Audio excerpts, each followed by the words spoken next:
Assalamualaikum, salam sejahtera. Berita perdana edisi Rabu 14 Oktober 2020. Bersama saya Faris Izzat Syahrudin. Dan saya Farhatul Lasyatu Osman. Berikut adalah paparan utama malam ini.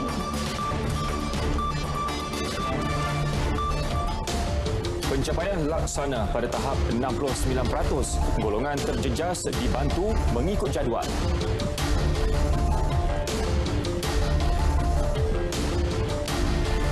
.660 kes baru dengan 4 kematian untuk hari kedua berturut-turut.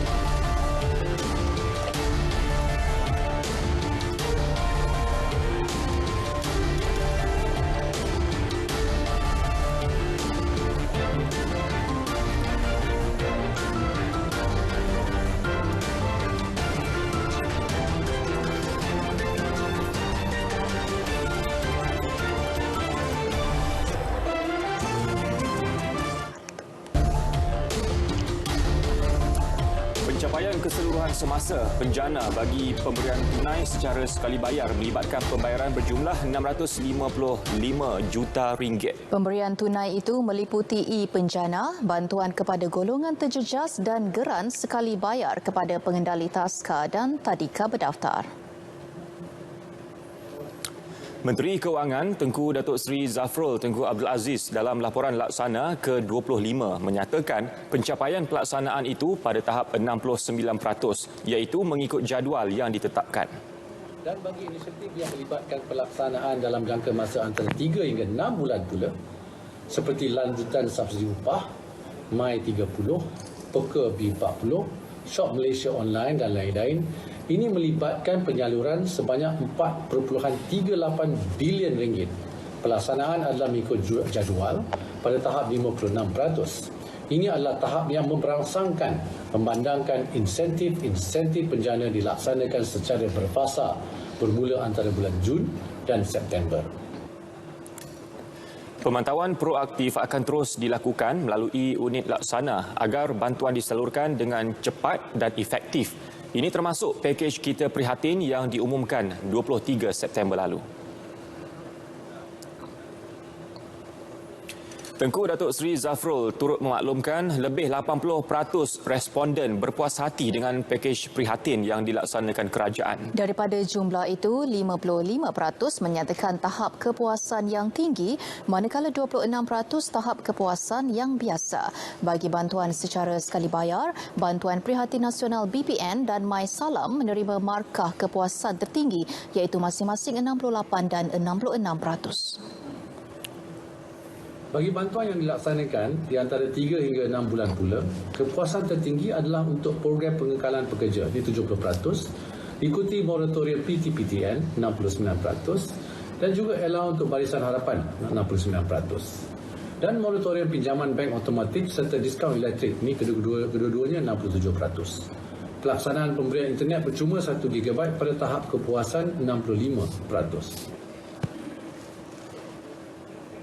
Bagi bantuan bersifat jangka panjang, skim persaraan swasta dan pengurangan caruman KWSP mendapat 69% tahap kepuasan tertinggi. Kaji selidik prihatin itu dijalankan unit laksana antara 19 Ogos dan 22 September lalu untuk mendapatkan maklum balas orang ramai mengenai impak pelaksanaan pakej prihatin kepada mereka. Pasaran buruh negara menunjukkan tren pemulihan apabila merekodkan bilangan penganggur seramai 741,400 orang pada Ogos berbanding 745,100 orang pada Julai lalu. Ya, kadar pengangguran kekal pada 4.7% berikutan pengurangan marginal bilangan penganggur. Menteri di Jabatan Perdana Menteri Ekonomi Datuk Seri Mustafa Mohamad menerusi kenyataan media berkata, kadar pemulihan dicatatkan untuk 3 bulan berturut-turut merekodkan kadar tertinggi 5.3% pada Mei lalu. Tren pemulihan pada bulan Ogos disokong oleh pelbagai faktor. Antaranya, langkah kerajaan membenarkan banyak perniagaan beroperasi bermula 10 Jun selaras dengan fasa Perintah Kawalan Pergerakan Pemulihan PKPP. Selain pembukaan semula sektor pendidikan secara berperingkat, kebenaran merentas negeri dan aktiviti pelancongan domestik yang lebih rancak. Inisiatif kerajaan yang menekankan bantuan pemulihan pasaran buruh di bawah prihatin PKS tambahan dan penjana turut memberi kesan positif. Baik, buat hari kedua berturut-turut 660 kes baru direkodkan sehingga tengah hari tadi, menjadikan jumlah kumulatif kes positif 17,540 kes. 233 kes sembuh turut direkodkan, namun 4 kematian dilaporkan hari ini sama seperti semalam, menjadikan jumlah kematian meningkat kepada 167 kes. Ya, dan berikut data situasi terkini COVID-19 diikuti kes positif harian mengikut negeri-negeri.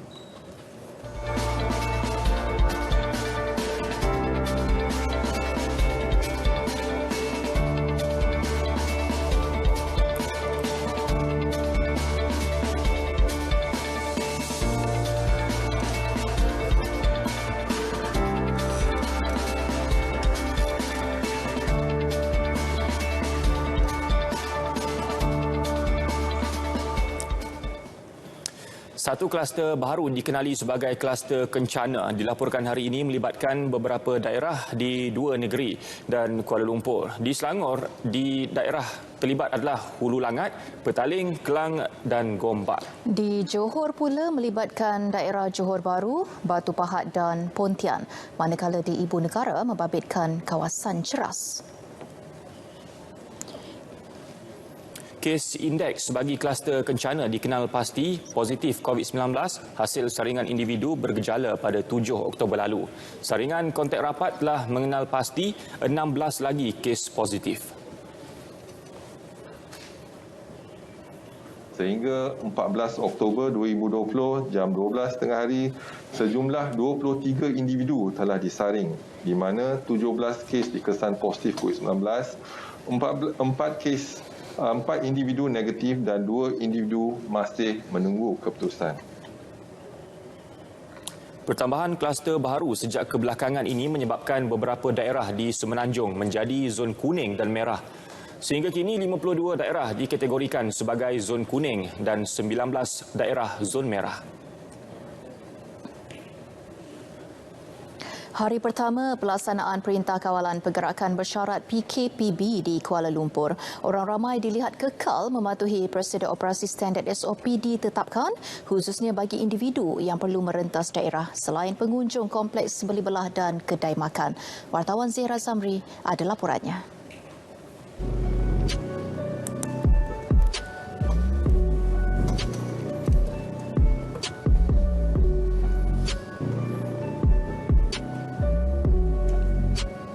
Bermula di Bukit Bintang, tinjauan kami pagi tadi mendapati aliran trafik agak lancar dan kurang kenderaan seperti kebiasaannya.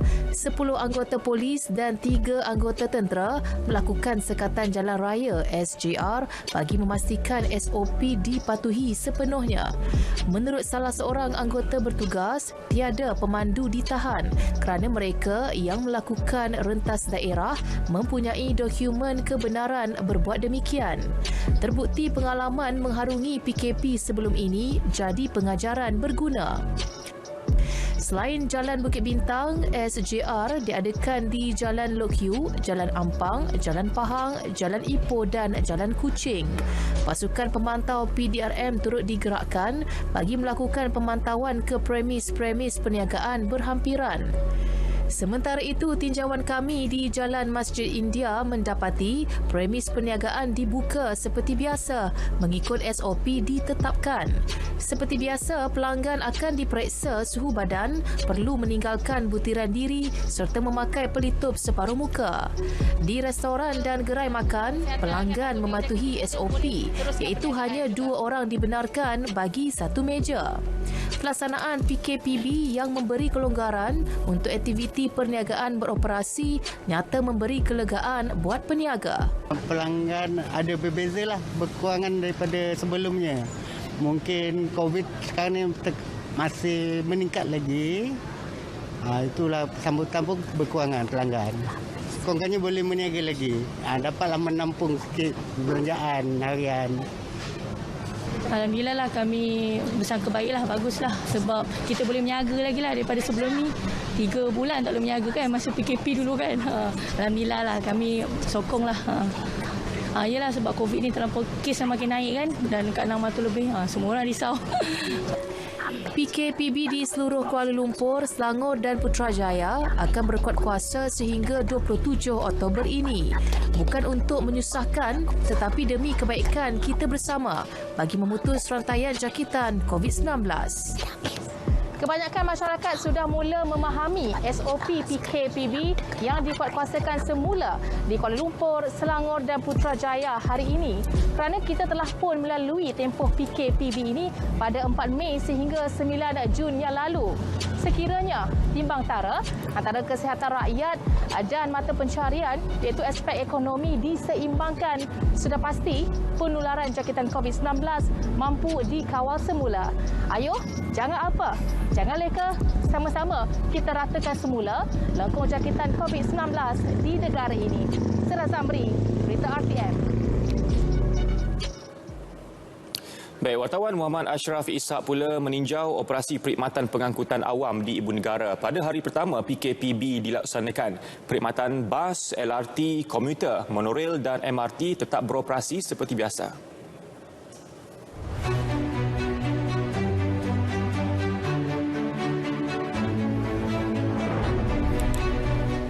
Tinjauan tertumpu di kawasan KL Sentral yang merupakan nadi utama pengangkutan awam di Ibu Negara.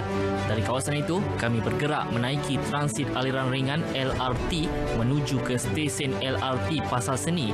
Berdasarkan pemerhatian, orang ramai masih lagi patuh kepada SOP dengan mengamalkan penjarakan fizikal dan memakai pelitup separuh muka. Situasi sama juga dilihat di hentian bas Pasar Seni dan stesen transit aliran masa MRT Semantan. Walaupun terpaksa menunggu lama, para pengguna tetap beratur mengikut barisan dan tidak berebut-rebut untuk masuk ke dalam bas dan MRT. Walaupun hari ini merupakan hari pertama pelaksanaan PKPB di Ibu Negara, namun jumlah penumpang yang menggunakan perkhidmatan awam seperti MRT ini tidak banyak berubah kerana rata-ratanya masih lagi bekerja disebabkan sektor ekonomi yang masih lagi berjalan ketika ini. Aspek pematuhan SOP antara yang ditekankan kepada semua penumpang yang menggunakan pengangkutan awam. Anggota polis bantuan turut ditempatkan di sekitar stesen bagi memastikan kelancaran pergerakan penumpang selain memastikan tiada yang melanggar peraturan dan SOP. So far so good. Masing-masing still ikut SOP, cek suhu, scan, QR code apa semua.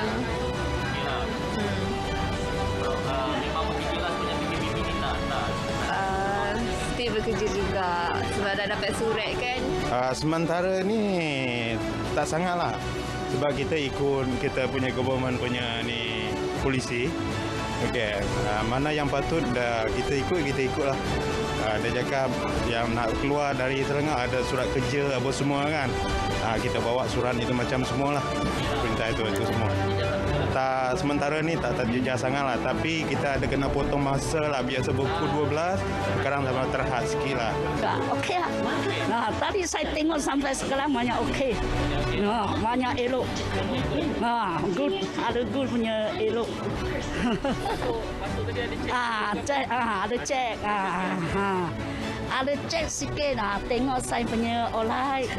Saya sign nama telefon baru boleh datang. Sepanjang tempoh PKPB, waktu operasi bas, LRT, MRT dan monorail berjalan seperti biasa mulai 6 pagi sehingga 12.30 tengah malam. Laporan Muhammad Ashraf Ishak, Berita RTM.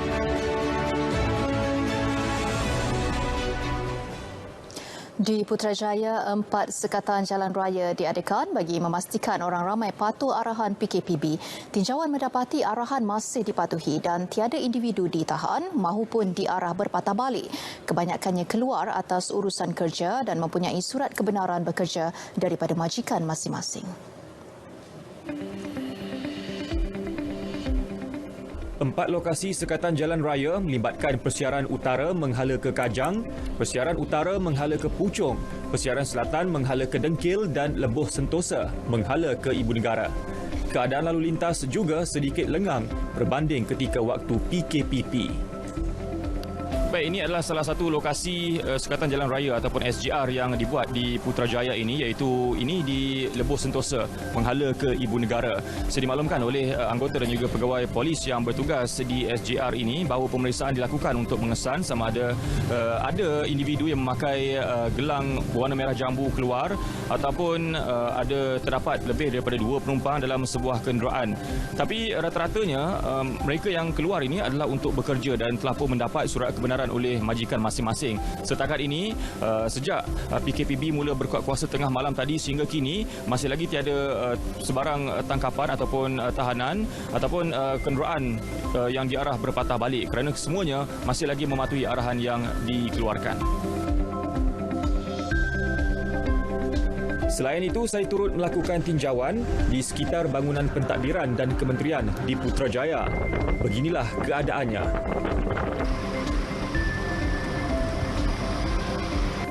Begitu juga Dataran Putra yang sebelum ini dibuka semula untuk kunjungan orang ramai, hari ini lengang.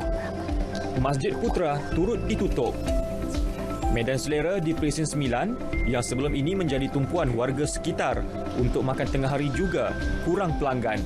Bagaimanapun, SOP masih lagi dipatuhi dengan hanya 2 orang sahaja dibenarkan makan semeja. Start hari ni lah, kurang sikit lah. Sebab mungkin orang keliru ke nak datang kan. Tukar SOP lain daripada sebelum ni lah. Orang ramai yang saya temui juga memberi respon positif terhadap pelaksanaan PKPB. Saya rasa elok diadakan sekali untuk membendung penularan lah COVID-19 ni. Kita cuba dulu 2 minggu, kalau okey kita berhenti lah, kalau tak okey kita teruskan lagi lah.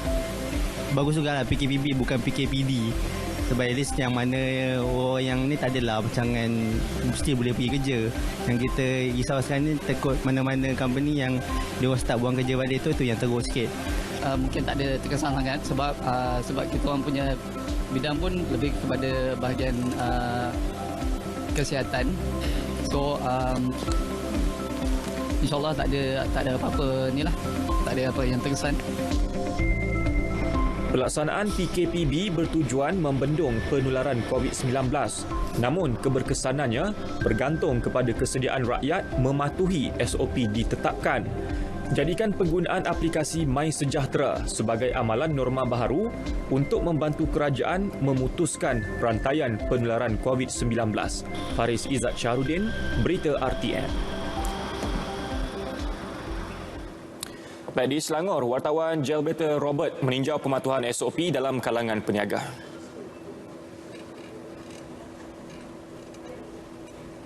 Tinjauan kami di beberapa pusat komersial dan premis perniagaan mendapati aktiviti ekonomi boleh beroperasi seperti biasa. Secara tidak langsung, ia menghilangkan kebimbangan peniaga terhadap kemerosotan hasil jualan akibat jumlah pelanggan yang dihadkan. Namun mereka akur PKPB merupakan langkah terbaik demi keselamatan bersama. Alhamdulillah lah, sebab bezanya kali ini dengan dulu, kita boleh berniaga dan boleh makan di kedai.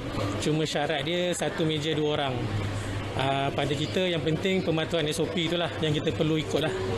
Selain pada itu, kita ikut je semua seruan kerajaan. Dari segi bilangan customer memang ada nampak kurang.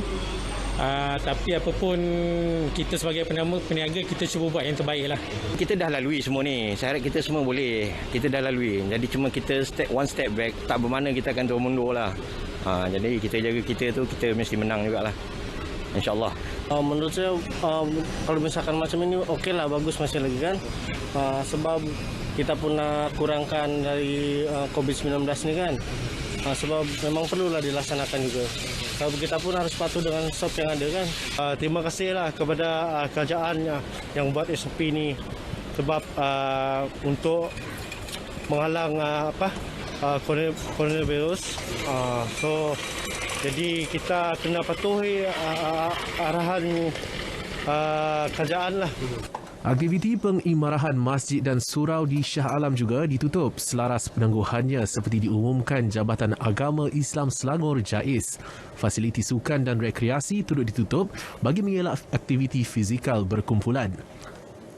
Hendak seribu daya, tak hendak seribu dalih, langkah pelaksanaan semula PKPB dalam tempoh 2 minggu sehingga 27 Oktober ini dilihat perlu untuk melandaikan lengkuk jangkitan COVID-19 yang memuncak baru-baru ini. Keluar rumah hanya bila perlu, jika ingkar, anda mungkin dikenakan tindakan undang-undang. Kita jaga kita, Jabatan Robert, Berita RTM. Pada sekatan jalan raya di sempadan Nilai Sepang pula, seorang lelaki ditahan kerana memiliki dadah jenis syabu. Laporan wartawan Grace Aisyah Kedayan.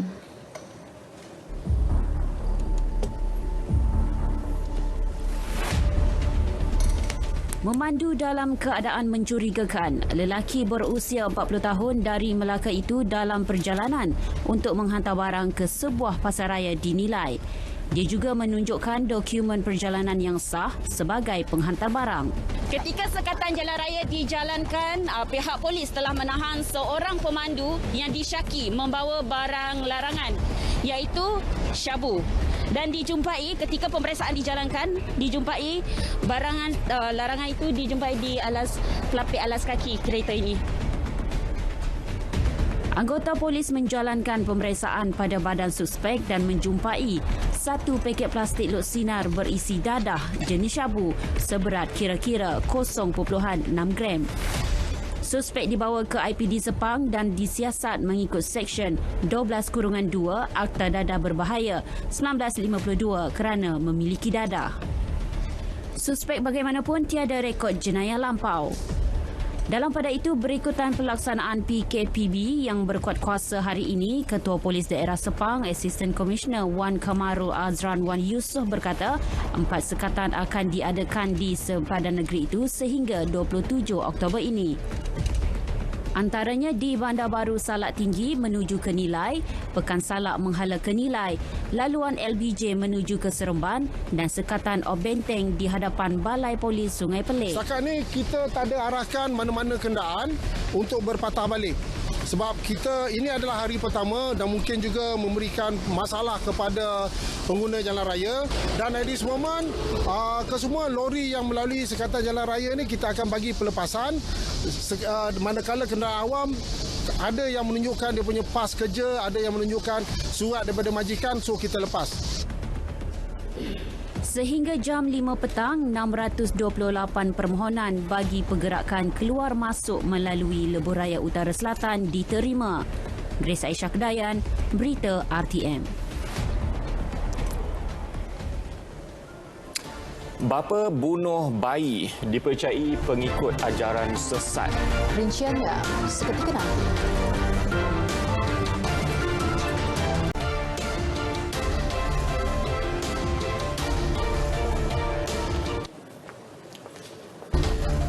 Baik, Menteri di Jabatan Perdana Menteri Hal Ehwal Agama Datuk Dr. Zulkifli Muhammad Al-Bakri dibenar keluar dari wad petang tadi setelah disahkan pulih sepenuhnya daripada COVID-19. Beliau dinasihat rehat di rumah sehingga selesai Perintah Kawalan Pergerakan Bersyarat PKPB. Melalui laman Facebooknya, Datuk Dr. Zulkifli menzahirkan syukur dan puji bagi Allah atas nikmat dan kebaikan yang diterimanya. Beliau turut berterima kasih kepada seluruh rakyat Malaysia dan semua pihak yang menghantar mesej beserta doa. Tidak lupa juga ucapan terima kasih buat petugas di Hospital Tuanku Jaafar, Seremban. Ketika ini beliau disaran tidak berjumpa sesiapa dan sebarang pertemuan adalah melalui sidang video sahaja. Datuk Dr. Zulkifli turut mendoakan agar rakyat Malaysia yang dijangkiti COVID-19 segera sembuh. Baik, gara-gara enggan memberi kerjasama bagi prosedur perintah tahanan reman, suspek kes bunuh bayi terpaksa diangkat polis masuk ke Mahkamah Magistrate Bacok, Kelantan. Lelaki berusia 40 tahun itu yang dipercayai mempunyai masalah mental ingin membaca pelbagai surah Al-Quran atas alasan untuk berdoa sebagai pendinding diri dan pihak polis cuba memujuknya kira-kira 10 minit. Namun lelaki itu tidak mengendahkannya. Tindakannya yang degil itu memaksa seorang anggota polis menarik suspek keluar dari kenderaan, kemudian 5 lagi anggota terpaksa mengangkat dan mengusung lelaki itu sehingga masuk ke dalam mahkamah bagi meneruskan prosedur perintah reman tersebut. Suspek yang bekerja sebagai pekebun direman 7 hari bermula hari ini. Perintah reman dikeluarkan Magistrat Muhammad Dini Syazwan Abdul Syukur. Kes disiasat mengikut Seksyen 302 Kanun Keseksaan kerana membunuh. Sementara itu, polis tidak menolak kemungkinan suspek ada kaitan dengan ajaran sesat. Ketua Polis Kelantan DCP Syafiin Mamat berkata ia berdasarkan cara bayi lelaki itu dibunuh dengan seluruh badan dilumurkan garam serta halusinasi dialami suspek. Jelasnya sepanjang siasatan, suspek berusia 40 tahun itu enggan bercakap. Sebaliknya hanya berzikir dan mendakwa mendengar suara malaikat sebelum membunuh anaknya.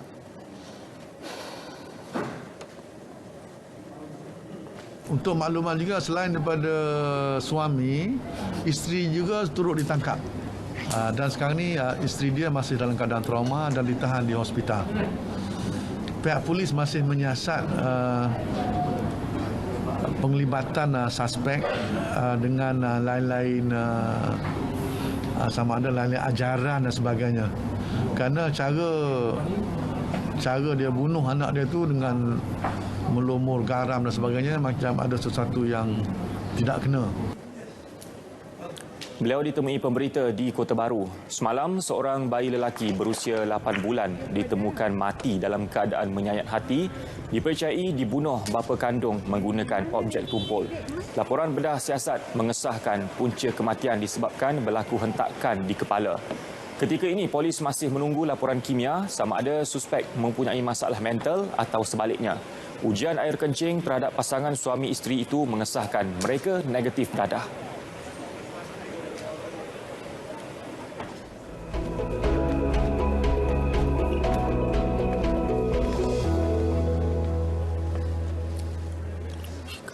Assalamualaikum dan salam sejahtera. Kembali bersama Jabatan Meteorologi Malaysia pada malam ini untuk perkembangan cuaca yang terkini. Ribut tropika Nangka kini sudah membadai bahagian utara Vietnam. Walau bagaimanapun, ianya masih lagi bergerak ke arah barat dengan kelajuan kira-kira 20 km per jam dan masih lagi memberi kesan pada keadaan angin kencang serta laut bergelora melibatkan kawasan perairan rantau negara.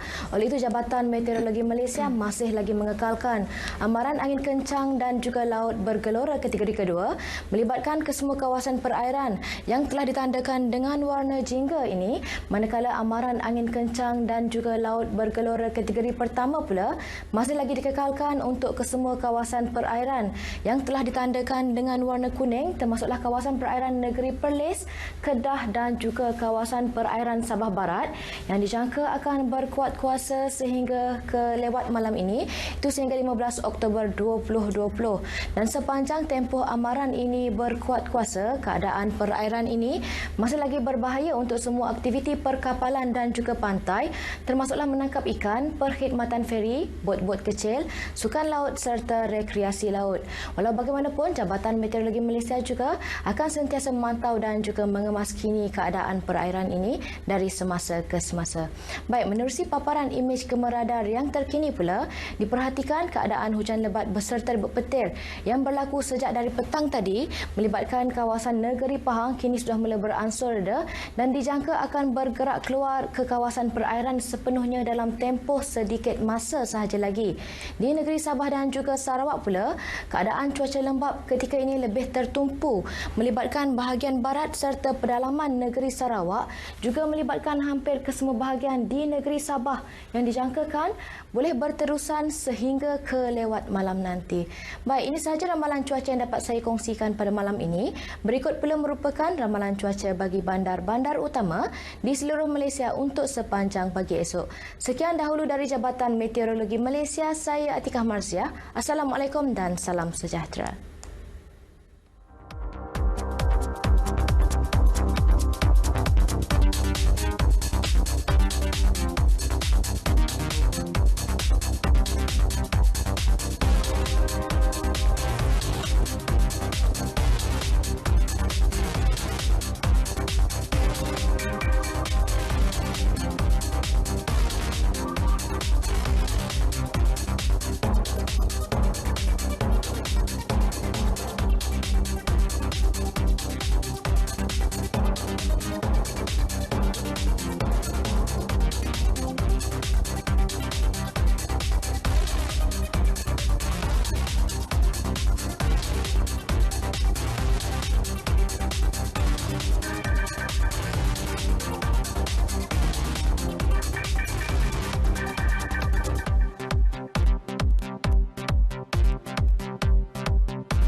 Perniagaan, sistem dan institusi keuangan negara yang kukuh mampu melindungi ekonomi Malaysia daripada sebarang krisis. Timbalan Gubernur Bank Negara Malaysia BNM, Jessica Chew berkata, negara mempunyai keupayaan menangani peningkatan kes COVID-19 dengan lebih baik berbanding sebelum ini.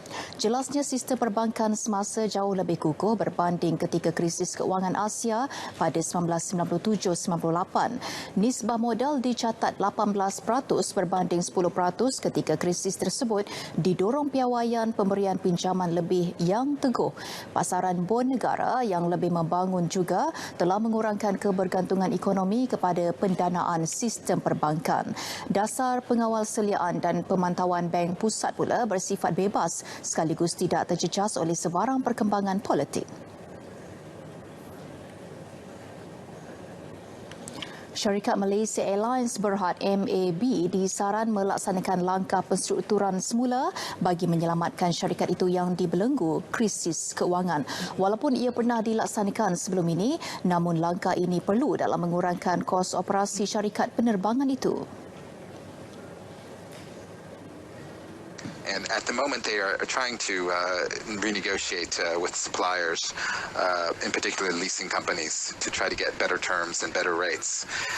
And that would be the preferred solution to basically reset some of these contracts and to reduce their costs to allow them to be competitive and well-positioned for the long term, not only to survive this crisis, but to really be able to hopefully achieve profitability at some point in the future once the market recovers.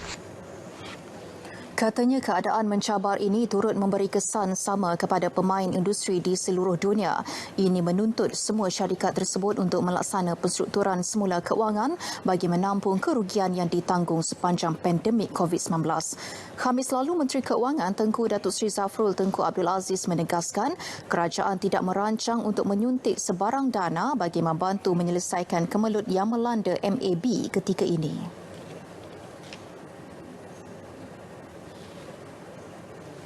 Tiga syarikat penerbangan global menyambung semula operasi mereka di lapangan terbang antarabangsa Kuala Lumpur KLIA bermula awal bulan ini.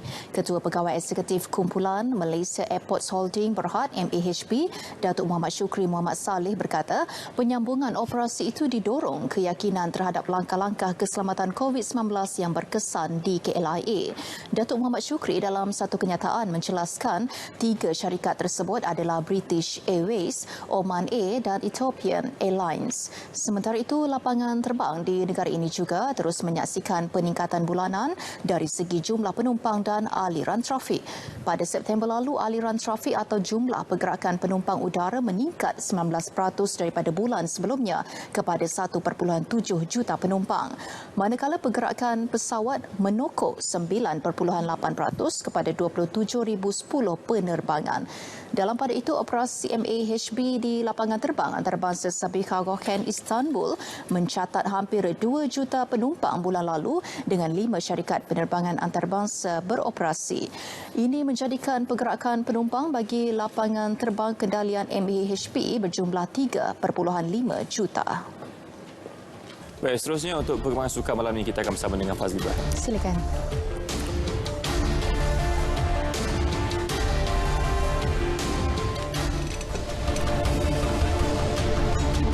Juara Malaysia Esports Masters 2020.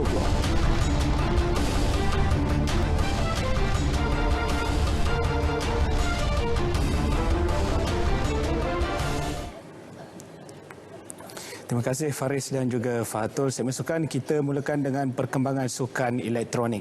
Skuad Sukan Elektronik Isukan Terengganu yang kini dalam persediaan ke pentas Tamasya Sukan Malaysia edisi ke-20 Sukma Johor 2020 telah mendominasi sepenuhnya untuk muncul juara dalam kejohanan kebangsaan yang dijenamakan sebagai Malaysia Esports Masters 2020.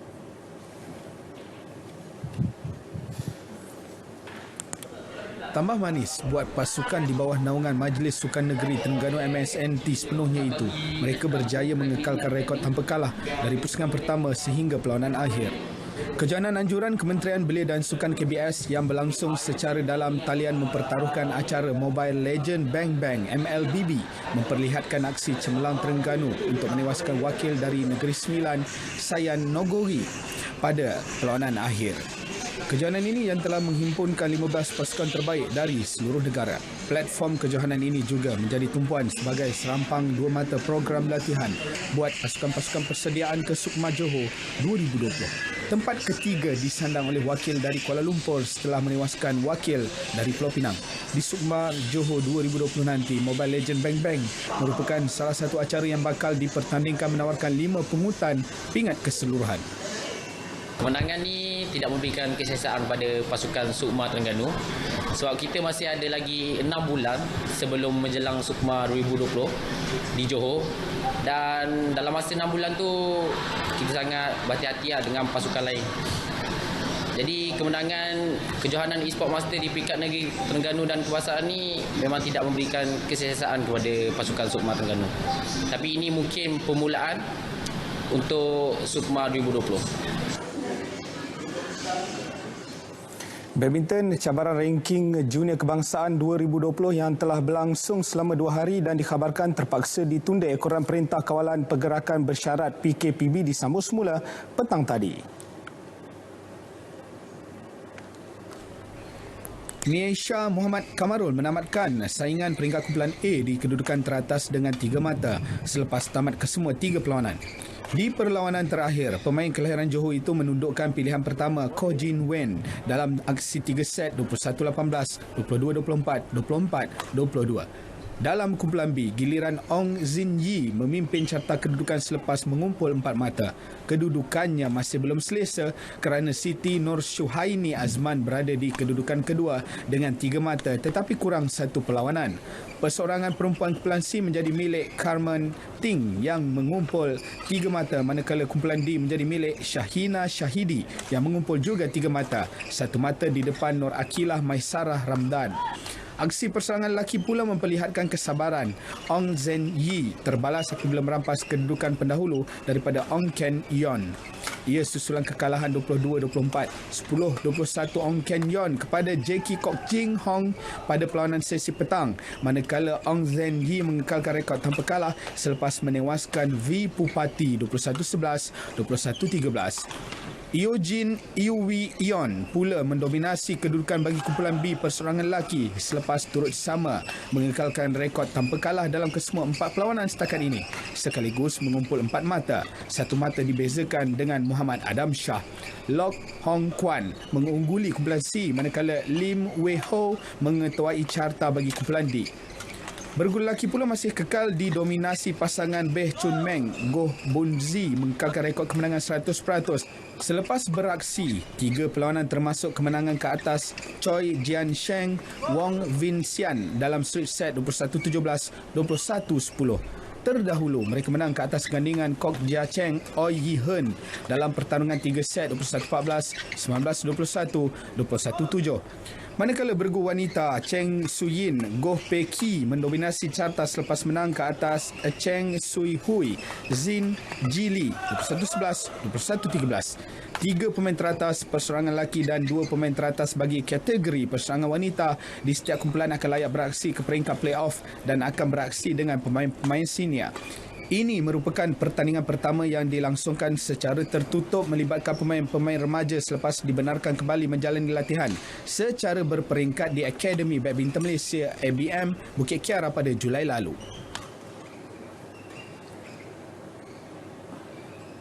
Beralih ke sukan permotoran, pelumba sensasi negara Michelle Chia bakal muncul wakil tunggal Asia buat kali kedua dalam saingan ADAC TCR Germany Touring Car Championship 2020 yang dijadualkan berlangsung Jumaat hingga 18 Oktober di Lita Red Bull Ring, Vienna. Beliau berhasrat untuk sekali lagi menamatkan perlumbaan di podium. Pelumba berusia 22 tahun itu menyifatkan peluang beraksi itu sesuatu yang tidak dijangka.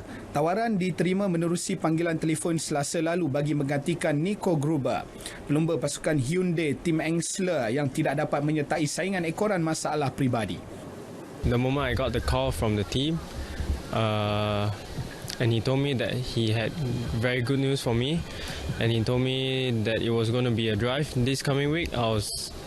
There was a smile on my face immediately. Also big thanks to KBS, SIC, MKN, KDN and KKM for supporting me and pushing, even though it was very last minute, for me to be able to fly out from Malaysia.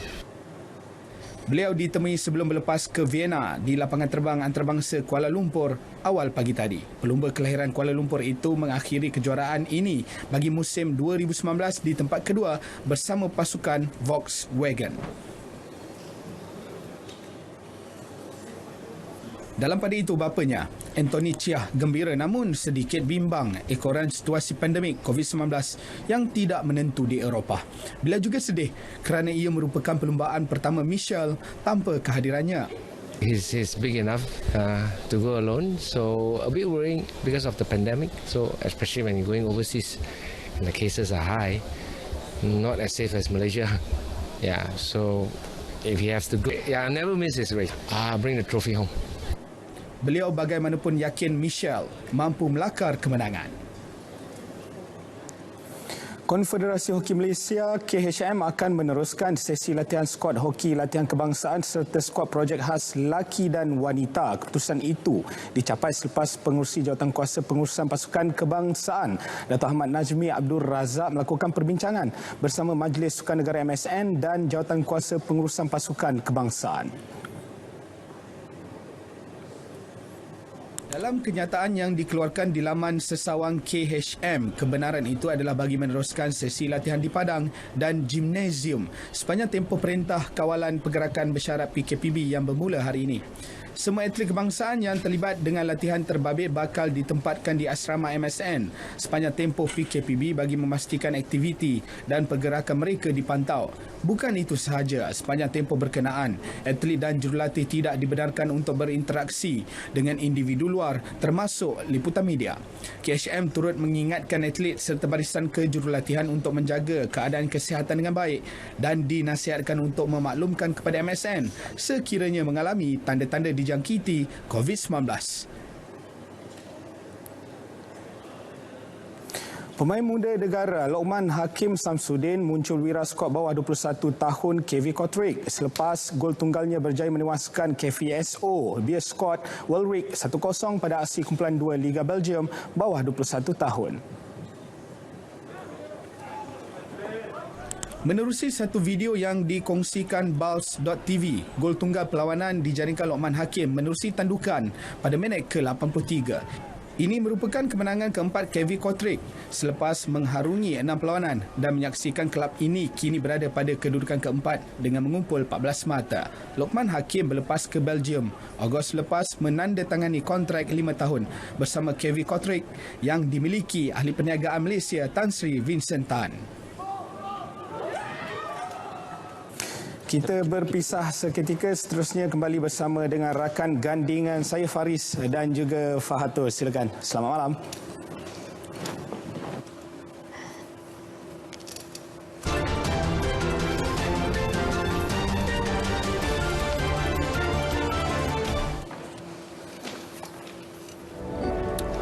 Di Manchester, seorang lelaki mencetuskan panik orang ramai apabila menjadikan ular peliharaannya sebagai pelitup muka ketika menaiki sebuah bas. Portal Sky News melaporkan reptilia miliknya didakwa tidak mencederakan orang lain, namun dia tetap diberi peringatan kerana melakukan sesuatu yang boleh menyebabkan kegelisahan penumpang lain. Kisahnya mendapat perhatian selepas gambar lelaki berkenaan tular di Facebook.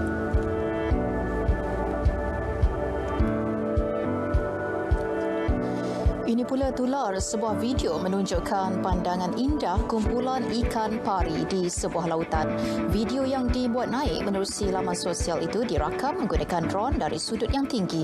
Video ini meraih perhatian ramai lebih 3 juta penonton.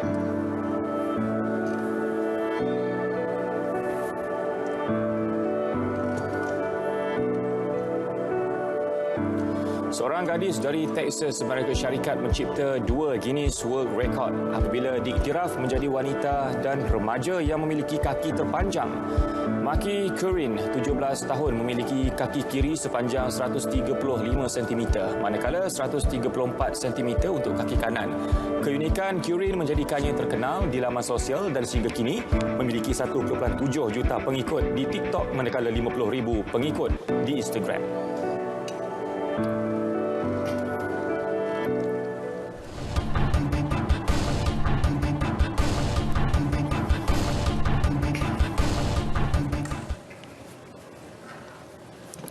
Baik, B-Diva ingin mengucapkan selamat pengantin baru kepada penyanyi terkenal Norin Aziz. Ya, Norin selamat diijab kabul dengan ahli perniagaan Sheikh Rizal Sheikh Sulaiman malam semalam. Norin dan Sheikh Rizal dikatakan memilih untuk bernikah lebih awal berbanding perancangan awal pada 25 Oktober ini berikutan Perintah Kawalan Pergerakan Bersyarat PKPB di Kuala Lumpur, Putrajaya dan Selangor yang bermula hari ini. Pasangan berkenaan juga pada awalnya merancang untuk mengadakan majlis jamuan di sebuah hotel terkemuka pada 1 November ini. Bagaimanapun dilaporkan rancangan itu terpaksa ditunda ke tarikh baru sebaik selesai PKPB. Ini pernikahan kedua bagi Norin dan Sheikh Rizal. Semoga bahagia ke akhir hayat.